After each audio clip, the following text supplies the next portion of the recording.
যারা ডায়েটে আছেন তাদের জন্য হেলদি একটা রেসিপি হবে। 1 লিটার দুধ ও সামান্য চিনি দিয়ে রাজকীয় একটি পায়েস তৈরি করব।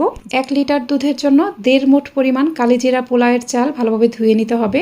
1.5 মুঠের থেকে বেশি চাল কিন্তু নেওয়া যাবে না। ধুয়ে নেওয়ার পর কিছুটা পানি দিয়ে ভিজিয়ে রাখবো প্রায় 20 মিনিটের মতো। 20 মিনিট পর চাল থেকে পানি ঝরিয়ে নিতে হবে।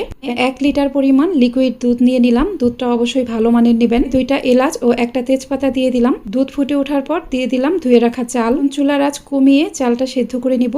চারপাশে যে দুধ লেগে লেগে থাকবে সেটা বারবার ছাড়িয়ে নিতে হবে। চাল সেদ্ধ হয়ে যাওয়ার পর এখানে চিনি দিয়ে দিব 3 চা চামচ পরিমাণ। আমি যেভাবে এই পায়েস রান্না করব এখানে মিষ্টির পরিমাণটা এত বেশি দেওয়ার দরকার নেই। দুধটা চাল হতে হতেই পায়েস এমনিতেই অনেকটা মিষ্টি হয়ে যাবে, বাড়িয়ে দিতে পারেন। এখন চুলার আঁচ কমিয়ে দুধের উপরে একটা সর পড়া পর্যন্ত অপেক্ষা করব। দেখবেন এরকম একটা মোটা সর পড়েছে, তখন আলতো হাতে সরটা ভেঙে দিবেন। সরটা নেড়ে নেড়ে একদম ভেঙে মিশিয়ে ফেলবেন না। পায়েসের মাঝে সর একটু আস্তে আস্তে থাকলেই খেতে বেশি ভালো লাগবে। প্যানের চারপাশে যে সর পড়বে সেটাও বারবার নেড়ে নেড়ে ছাড়িয়ে দিতে হবে। বেশ কয়েকবার এখান থেকে সর উঠিয়ে নিব এবং আলতো হাতে ভেঙে দিব।